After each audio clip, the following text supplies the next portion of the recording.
For my presentation, I chose to do the time period of 1900 to 1905. What happened during the time period? The movie started losing business in 1900 because audiences grew tired of seeing the same scenes and stories repeatedly. The way the movies made their comeback was through feature-length films with intense emotions and comedy. The main two film genres came from the main two theater genres, farce and melodrama.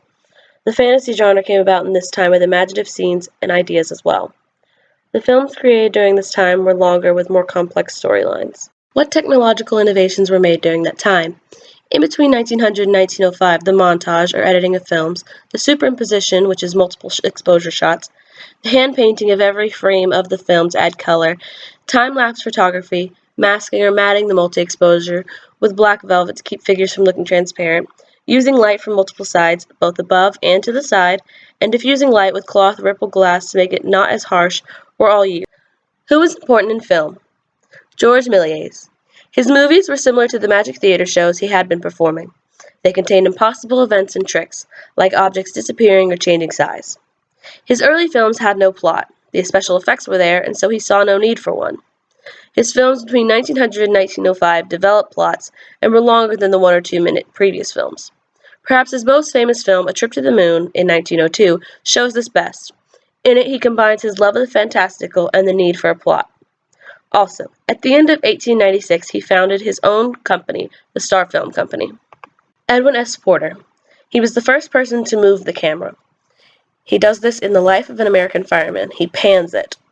This made the camera movement part of the film's dramatic strategy. It followed a moving object.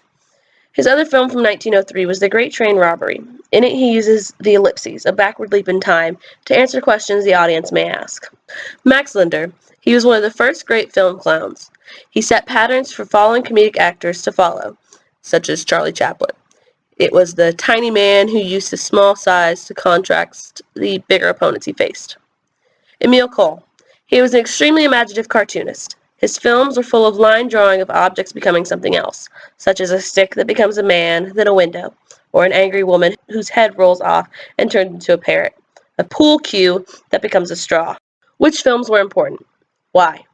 The Great Train Robbery. This was an American silent short western film released in 1903. It was important because it had jumps in time to show the story's continuity and to help connect the pieces for the audience. It is also one of the earliest films to use cross-cutting, which is two scenes being shown to occur at the same time. It used on-location shooting and frequent camera movements, techniques that were not used before. This showed other directors how to do these methods, and so they started using them to engage the audience. Rescued by Rover. Hepworth elliptically eliminates the things an audience can figure out for itself. For example, the nannies walk to the house to tell the parents the baby is gone, and Rover's return home. In it, Hepworth uses careful construction and editing to create a spatial layout the audience can understand, and it created suspense for the audience by giving the audience the lay of the land. In this, the audience members were able to take part in the journey to rescue the baby. What were the business developments in film? The School of Brighton. A cluster of people who lived in Brighton and experimented with ways to carry action from scene to scene, to break up scenes into shots, and to use the camera and editing to define the landscape cinematically instead of theatrically. One person, G.A. Smith, began using the idea of putting dreams into film by showing a scene having a cut and then showing the reality. This was the POV shot, or point of view. It showed the audience with context clues, editing, and camera position what a certain character was seeing. He also cut between close and full shots of scenes frequently. Nickelodeons.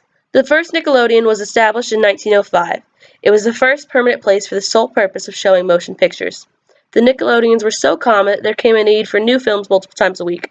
This created demand for more movies, obviously. This allowed the film industry to continue to grow.